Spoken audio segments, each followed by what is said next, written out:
I acquired a $50,000 house using the elderly man's funds, and Vivian proudly displayed her bank book, boasting about the purchase. Despite my attempts to maintain composure and avoid surprise, laughter overcame me. In response to her inquiry about my amusement, I continued laughing openly. The eldest son's wife seemingly aimed to leave me speechless, but instead of retorting, I chuckled unabashedly before regaining my composure. I looked at her and, with a touch of sympathy, uttered, "Sorry for you. My name is Rita, and since marrying my husband, who is a decade my senior, I've been a subject of gossip. He was already affluent, owning multiple companies and substantial wealth. Marrying a significantly older man, especially one with such financial standing, led people to assume I was after his money. However, I genuinely never coveted his wealth. In reality, my husband grew up in poverty after his father's disappearance due to gambling. Living in the same apartment complex where I was the landlord's daughter, we became childhood companions. As a child, I confessed my feelings to him, only to be rejected with laughter and a promise to reconsider when I was older. Even when he moved to New York, we continued corresponding. Despite my repeated confessions, he maintained the stance that I was too young. Our communication persisted even through high school, where he expressed surprise at my continued affection. Upon graduating high school and starting university, I confessed once more, receiving a response that he'd consider my confession once I broadened my perspectives in university. Throughout my 4 university years, my feelings for him remained unwavering. Upon graduation, I confessed again, and this time, he bashfully acknowledged my consistent love. At 23, I began working while he, at 33, garnered attention for his thriving business ventures in New York. Eager to marry, he promised to do so once his company achieved success. Living together at the time, I diligently attended to household chores and prepared his favorite meals, awaiting his return. There were moments of doubt about his feelings, but when questioned, he admitted to initially considering my affection a childhood crush. Surprised by my persistent confessions in high school and college, he began to feel shy and self-aware of his feelings. Despite concerns during my college years that I might find someone else, he assured me he had no time for romance due to intense focus on studying and overcoming his impoverished background. Both of us remained confident that we would never betray each other. We always had a harmonious relationship, even amidst the news of various couples in our circle going through divorces. The concept of divorce seemed distant and irrelevant to us. With my husband amassing a $12 million fortune, some people, aware of our 10-year age gap, assumed I married him for his wealth or speculated about insurance benefits upon his demise. While some understood our long history together since my infancy and didn't jump to such conclusions, there were those who stubbornly clung to misguided beliefs. Despite the occasional gossip during social gatherings, where people assumed my husband had never experienced poverty and unfairly judged us based on societal assumptions about privilege, I remained unfazed. Whenever I noticed disapproving looks from my husband, I'd simply advise him to smile and brush off the rumors. Our love stood steadfast, unaffected by external opinions. My husband had complete trust in me, choosing to believe in our bond regardless of the skepticism around us. Several years into our marriage, we welcomed our eldest son, Peter, followed by the arrival of our second son, Dan, the following year. As a family of 4, we enjoyed financial comfort, yet my husband and I decided not to disclose our wealth to Peter and Dan. Instead, we taught them the value of money from a young age.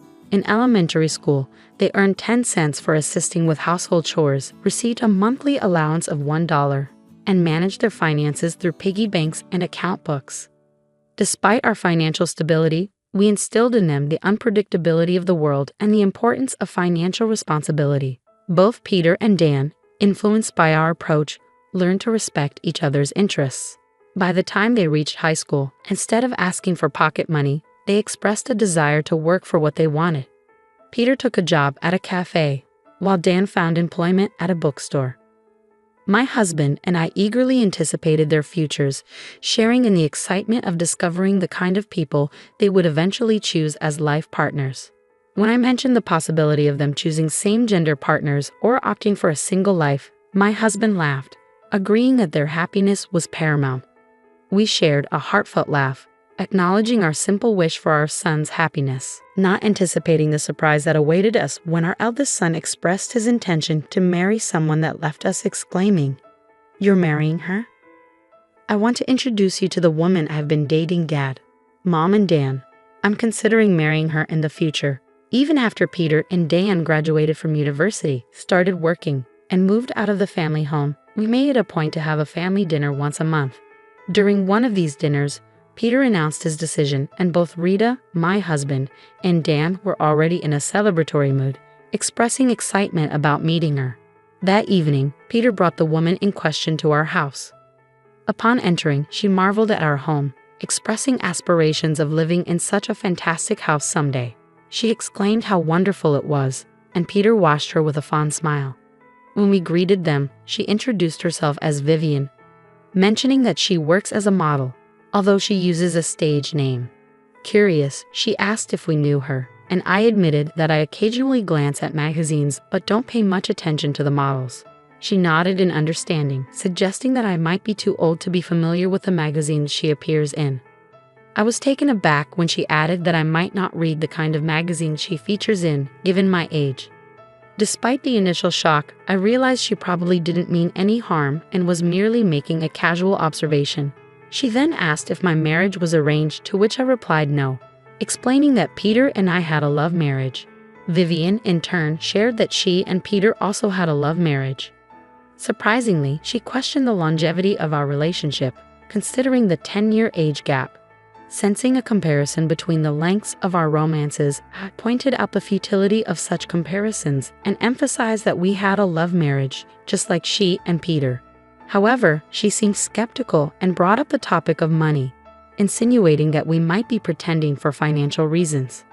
Peter intervened, asserting that our parents had a genuine love marriage, evident in the way they are together. This seemed to halt Vivian's line of questioning. When Peter took Vivian home, my husband and Dan were shocked by her remarks, leaving them too stunned to say anything. In the aftermath, my brother's choice of a potential life partner left them appalled and questioning if he would really marry someone with such an attitude. He's a high earner. There must be plenty of other nice women out there. Dan, visibly concerned about his brother, was holding his head. I patted his shoulder, offering reassurance. "It's okay, Dan. Peter wasn't endorsing her behavior, was he? He wasn't overlooking her remarks. He must have plans to handle her if they get married. He must genuinely love her to choose her over all the other nice women out there." Despite the complexity of their expressions, my husband and Dan seemed to agree with my words. Our family decided to celebrate the marriage of Peter and Vivian. However, even after the marriage was decided, Vivian made a demand. "Since you're the groom's family, you should give a gift of $10,000 per person." Peter silenced her, stating that the standard amount was sufficient. He explained, "If we receive that much, it'll look like I'm not earning anything," which calmed down and agitated Vivian simultaneously. As long as Peter kept a firm hand on her, we hoped they could build a good home. My husband Dan and I decided not to worry about their household. Time passed, and my husband eventually passed away due to illness and aging. By that time, those who had once thought I married him for his wealth had come to see me as a devoted wife. At the funeral, no one looked at me suspiciously. However, one person's eyes were shining with excitement. Vivian, Peter's wife. She didn't say anything at the funeral, but soon after, she came to our house flaunting a bank book. I've always been stopped by Peter, but this time he agreed with my plan. "So it's the end for you now." Confused by her words, I burst into laughter upon seeing the bank book. With that bank book, I bought a house for $500,000 with the old man's money. Watching Vivian proudly show off the bank book, I couldn't help but burst into laughter, realizing the huge mistake she had made based on her words and the bank book in her hand. Despite my efforts to keep calm and not be surprised since my husband's death, I couldn't contain my laughter. When Vivian asked why I was lacking so much, expecting defeat, I just laughed in front of her. After finally stopping my laughter, I looked at her and said, "Sorry for you, huh?" She didn't seem to understand, so I pointed at the bank book in her hand. "Look at the name carefully." Confused, she realized it was Peter's bank book. Bursting into laughter again, I couldn't help but find humor in the mix-up. I clarified, "The first character of Peter's name and my husband Paul's name are the same, right?" As I laughed, Vivian, embarrassed, pleaded not to be laughed at. She had mistakenly thought it was her father-in-law's bank book and even borrowed his ID from a black bag at the funeral. However, it turned out the bag belonged to her own husband, Peter. Despite the mix-up, I managed to buy a house for $500,000 with it. When Vivian questioned if I had $500,000 to borrow a house, I responded, "Well, Peter was with me, so I had him do it." I found the situation increasingly hilarious. Vivian discovered a bank book in her husband Peter's bag, and it seemed she suggested buying a house with the account holder, Peter. Judging by the amount in the bank book, she proposed buying a $500,000 house. Since Peter and Vivian were living in an apartment, Peter might have thought it was time to invest in a house. For Peter, it was merely buying a house with his earned money, but Vivian mistakenly thought it was my husband's bank book and believed she could use it. Not being the account holder, I thought it might be the bank book with my husband's insurance money. The beneficiary of my husband's insurance was me, and normally, you can't use the account of someone who has passed away, right? Vivian's face turned red at my words. Then, Peter and Vivian's parents appeared at our house. "Ah, I thought you'd be here," Peter said nonchalantly as Vivian's parents, looking pale, came to me, bowing repeatedly. They apologized for their daughter's rudeness. As I was surprised, Vivian's parents explained what had happened. After Peter and Vivian decided to buy a house and completed the contract, an excited Vivian texted her mother, saying, "Got a mansion with the dead father-in-law's insurance money. I'll invite you over once we move in." Now I'm going to brag to the money-hungry mother-in-law about buying a house with the money she was supposed to get. In a panic, her mother showed the message to her father, and they both contacted Peter in a hurry. Peter calmed them down, saying, "Ah, I see," and brought them to our house. I always kept an eye on Vivian, expecting her to mess up sometimes. But I never thought she'd mix up my bank book with Dad's. I didn't think she'd make such a blunder. Peter laughed as much as I did when he realized Vivian's mistake. Vivian's parents told her to apologize, their faces still pale.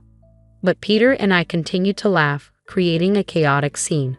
Once we stopped laughing, Vivian's parents apologized and said, "We're truly sorry for what our daughter did." Seeing her parents flustered, Vivian also apologized to us. "Oh, it's all right. In the end, I haven't suffered any harm," I told Vivian and her parents, but they insisted on apologizing. "We know you two had a love marriage and were together before your husband built his fortune. We saw your husband on a TV program talking about how you two met. My wife and I were so moved by your love story," Vivian's parents explained. I exclaimed in surprise as I didn't know anything about it. Peter, sitting next to me, said, "Ah, I thought Mom didn't know." Dad couldn't stand seeing Mom misunderstood, so he talked about it everywhere, and it reached the ears of a TV station. They thought it was a great story and broadcasted how Mom and Dad met. Was that what he was asking about a few years ago when he wanted to tell people our story? "Ah, I guess you did give the okay. I thought it was just for casual conversation." As my face turned as red as Vivian's, who was still embarrassed by her blunder, I realized the legacy my husband had left behind. Our daughter had caused such a disgrace. "If Peter wants to divorce her after this," Peter, looking puzzled, replied, "What? I have no intention of divorcing her even after what she did. Like Mom said, there was no harm done, and I would have stopped her if it looked like there would be. I married her, including her occasional blunders, because I love her. I'll take responsibility for her actions, so please don't worry." Peter said this with a refreshing smile. Vivian hugged him, and her parents were in awe, praising Peter for his kindness. When Dan, the younger son, heard about it later, he said, "I just can't understand my brother's thinking," looking skyward. When I asked Peter why he loved her so much, he said, laughing, "She's never boring to watch." Remembering how he made me laugh during my grief after my husband's death, I felt I understood what he meant. Being with her probably meant no time for minor worries or sulking. Though Vivian did what she did, she's been without an allowance for a while and recently started working at my favorite cafe. Whether she was embarrassed by how much I laughed at her, scolded by her parents, or heard in detail about mine and my husband's love story from them, I'm not sure. But lately she's been calling me ma'am and treating me more respectfully. For a while, I think I'll continue visiting this cafe, watching Peter's wife grow and change.